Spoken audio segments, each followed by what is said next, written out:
So this is in the reading from Matthew 24. This all took place already. The southern kingdom was the last kingdom to fall, and Jehoshua was from the tribe of Judah, which is Judah for Utah, because Utah is Mount Zion is in Utah. That is the land of milk and honey that he gave to us, he promised to us, and that's why Utah is the honeycomb state, because all that territory belongs to his children. So the southern kingdom was the last kingdom to fall into captivity. So he's referring to our people. The end of the world is going to happen to our people. Okay? So he said, as Jehoshua was leaving the temple grounds, his disciples came along and wanted to take him on a tour of the various temple buildings. But he told them all these buildings will be knocked out with not one stone left on top of one another. So this is when he goes on to say, so when you see all these things happening, run to the Judean hills. So again, this happened here in the Americas. The Dead Sea, everything is here in the Americas. So this is when the last kingdom fell. Okay? So moving right along. This is Mount Maccabees right now.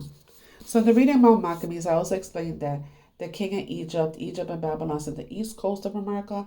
So when Antiochus came into the Americas, the king of Egypt fled and they took over Egypt, right? So then eventually they marched into where Jerusalem, that is sacred city, where his sacred temple was at in Utah, right?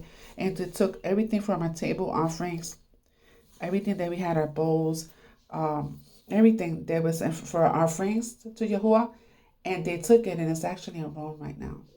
So they disgraced his temple. That's what they did. They tore it down, and they started to worship pigs and slaughter pigs on top of Daddy's offering table and all that. And this is when they gave us all the pagan holidays and customs, and we were not allowed to do our Sabbath day and have a feast days anymore. This is when they took over, right? Okay. So as you further read, this is when they killed the two witnesses, because that represents the northern kingdom and the southern kingdom. At this point, they have a hold of our book, the book of the law, being that we were the last kingdom to fall, right? And that's when they killed anybody that had the book of the law and rewrote it. They burned the books and rewrote it. They added and took away from the books. And they put the pagan names in our books so you could give your worship to them. And anybody that had the books, they got killed, murdered. That's what they said, that they got drunk of the blood of the saints, because people died defending the book of the law. That's what happened. So when the temple, Daddy's temple, was in Utah, and the Mormon temple is a supreme Mormon satanic shrine that is over there in Utah in its place. So if you look at the doomsday map that's coming of America in the next couple of years, it shows that Utah or that area will be underwater, because Daddy is purifying the earth. So he's purifying it in water, fire, and the blood of our enemies. So that all that area's got to be purged, and it's got to be cleansed. And that's why I said that the New Jerusalem will be coming from the heaven to the earth, because once it gets washed clean, then then the New Jerusalem will come from heaven back down to earth. So the Utah, the Mormons, I'm going to further show a couple more videos on the subject to further so it can make more sense to you guys. Not only did they get us to eat pig, swine, that we're not supposed to because they're full of parasites and make us sick, they got us to worship the pig, because Jesus means earth pig, because his name is not Jesus, it's Jehoshua HaMashiach and Yahuwah. Those are the correct names. Remember that the demons flee at the sound of their names. They can't give worship to those names. And it's even mentioned in the Epstein's files, and I will share that with you.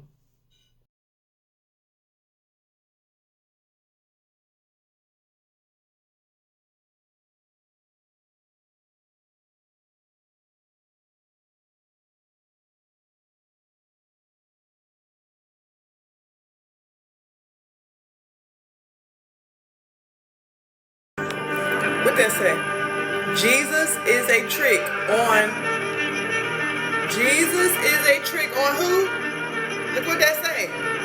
Yeah, and I told y'all that the whole ideology of Jesus was a lie. It's a lie, a scam. You guys scam.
Manasseh, Utah. Mount Nebo, Utah. Mount Pisgah, Utah. Jericho, Utah. South Gilead Way, Utah. Ephraim, Utah. Daniel, Utah. Dan is short for Daniel. Nephi, Utah. Short for Naphtali. Moab, Utah. Eden, Utah. Goshen, Utah. Jordan, Salt Lake.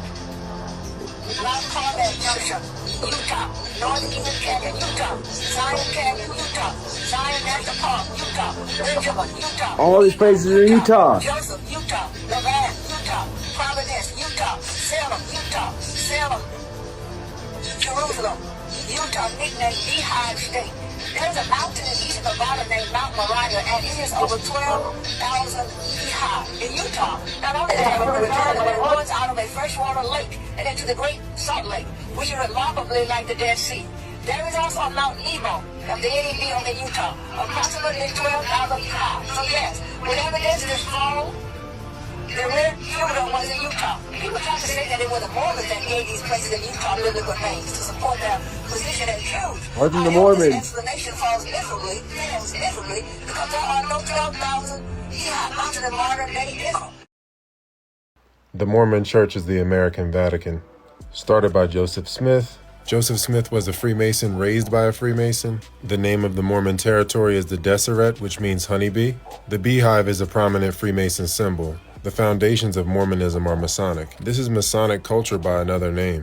How can you really separate the two? Joseph Smith was deeply into the occult and witchcraft. He used a crystal ball and seer stones. And he was definitely a PDF. He ran for president and wanted to start a central bank. After his death, Brigham Young took over. And he brings them young too. He led the Mormons to Zion. They knew that the real natives were Israelites, many of which had become deluded. They went into Mexican territory, but the land had been ceded to the U.S. around the same time. You see, the Spanish had a tiny force policing the area until the clones could take over. See? Then they just started bringing the incubator babies in mass with the Perpetual Immigrating Fund. Then they took part in the local slave trade. Look. They then amassed a massive mutant force and began to occupy a massive area. You know who was there. You know who you're dealing with. Is it coming together yet? The Seal of Solomon. It's used to control demons, or genies, jinn, programs. It's widespread. The Masonic symbol is a derivative. And again, we get this common adoption grooming theme to train the clones as kids and use them for stuff like this. Then we get the Council of 50, a secretive group filled with Masons and non-Mormons. They sought to advance the Mormon agenda and world government. But first you gotta get rid of the remnant and the hybrids. Yeah, they wanted Utah, but they really wanted Nevada and California. They knew it was the Holy Land, but they came for the gold. They developed so much power that their women could vote 50 years before the rest of the women in the country. But that was only to stifle the black vote. Feminism itself was created to combat black political power. You see who funded women's lib. This entire religion was fabricated to occupy the real Holy Land. The gold, the culture, the DNA of the host. They knew what they were coming for and they knew where they were going. It is a clan, not a bloodline, that spans the whole world. They have infiltrated all the bloodlines, usurped all the cultures, and inverted everything. And then they try to guide the resets.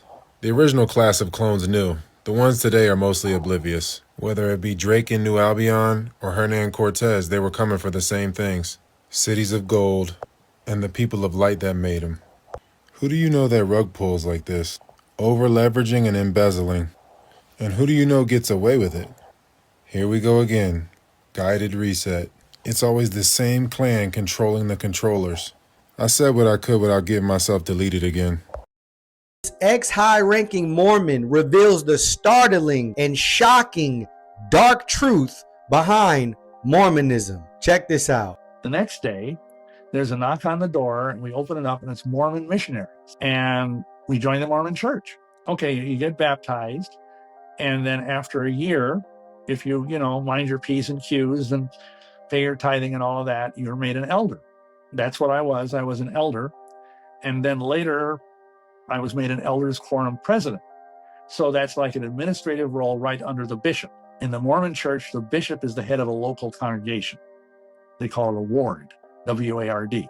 And I had gotten a temple recommend, which is like a card that allows you to go to the temple, because you're not allowed to go to the temple unless you're worthy. And At that time, we went to Salt Lake City because that's like the Cadillac of Mormon temples, the Salt Lake Temple. And we went through the rituals, and that, I'll tell you, and they had a system which was probably kind of ahead of its time. This was, let's see, 1981. You had this card and it had a code on it. Like nowadays, everybody's familiar with it, some kind of magnetic coding. They'd put it into the machine and that would indicate that you're legit. They got rid of the people that they could. They took us through the ritual, which involves a whole, I mean, it's hours long. It's kind of like the Masonic ritual on steroids. I mean, you go downstairs, you get all basically naked. They wash your body, and it's done man to man, woman to woman, but they wash your body, they anoint your body with oil. You're given this magical temple garment, which you may or may not have heard of. A lot of people don't know Joseph Smith was the founder of the Mormon Church. In 1844, he was made a Master Mason in Nauvoo, Illinois. But anyway, this is where it gets kind of odd, because after this is all over, we were invited to go meet with the president of the Salt Lake Temple, which is kind of a big deal. He said, "What can I do for you?" And I said, "Well, we've been told," we didn't say by a druid, but we've been told that we need to talk to an apostle. Now understand that in the Mormon Church, there's this hierarchy. There's the prophet, who's called the president, and then there's the first presidency, which is 2 advisors and the prophet. Under them are 12 apostles. So he said, "Well, I'll see what I can do." So he arranged for us to go to the church office building and meet with one of the 12 apostles. At that time, it was Elder James Faust. So we went there, up into the church office building, and to make a long story short, he said, "Well, what do you want to talk to us about?" I said, "Well, we had these dreams." And this is true. And again, back then, nobody knew what was going on in the Mormon temples. The stuff had not been made public in any way. A couple of years after this, a couple, Chuck and Dolly Sackett, put out a book called What's Going On in There. They were former temple workers, and they revealed the whole thing. And I said, we saw this ritual where there was this white altar with a satin covering, just like what's in the celestial room of the Mormon temple. And on it was this naked young girl, and everybody was around it chanting, "Hail Lucifer." And he said, this apostle guy, he said, "Well, I can tell you are very extraordinary people, and I bear you my solemn testimony." This is a big deal. If you ever talk to a Mormon, if they start saying, "I bear you my solemn testimony," this is like a big deal for them. That what you have said is true. And if you can come to Salt Lake and live here, we will find a place for you in the worship of the temple. If you go to Temple Square, you'll see Masonic handshakes. You'll see the all-seeing eye. You'll see the sun, the moon, the stars. There's no crosses on the Mormon temple. There's nothing Christian on the outside of the Mormon temple. When you get inside the temple, you go through 3 levels. And in each level, you're taught hand signs and handshakes and things that are all very similar to Masonic stuff. You are made to swear an oath. You put your hand to your throat and go like this, the same as you do in the entered apprentice degree of the Masonic Lodge. Man, I know that is just unbelievable. A lot of you have seen that in the Epstein files, there's a document that claims Jeffrey Epstein was trafficking students that he abused or brainwashed into Brigham Young University, into BYU and BYU, Idaho, paying $50,000 to the gender studies program to get them in there, and then requiring them to return a pint of Mormon blood as an offering for paying their tuition every week. So I got digging into this and uncovered generational satanic ritual abuse in the basement of the Salt Lake Temple and the Salt Palace, at stake centers, at chapels and Mormon church leaders' homes all over Utah and Idaho. And these are actual witness testimonies and victim testimonies, and there are tons of them. In fact, one of the memorandums sent out about this abuse with all the statistics was written by a Mormon bishop who was trying to raise alert to get this to stop. And last night at like midnight, on YouTube and TikTok, I posted a full hour-long video about all of this with all of the evidence laid out, how it ties back to Epstein, the Epstein files about the Mormon blood offerings, and why he might have went to meet with the head of the Mormon church, which would have been Gordon B. Hinckley back in 1989. People think, and I thought it was Ezra Taft Benson, but he had had a stroke by then, so it was Gordon B. Hinckley.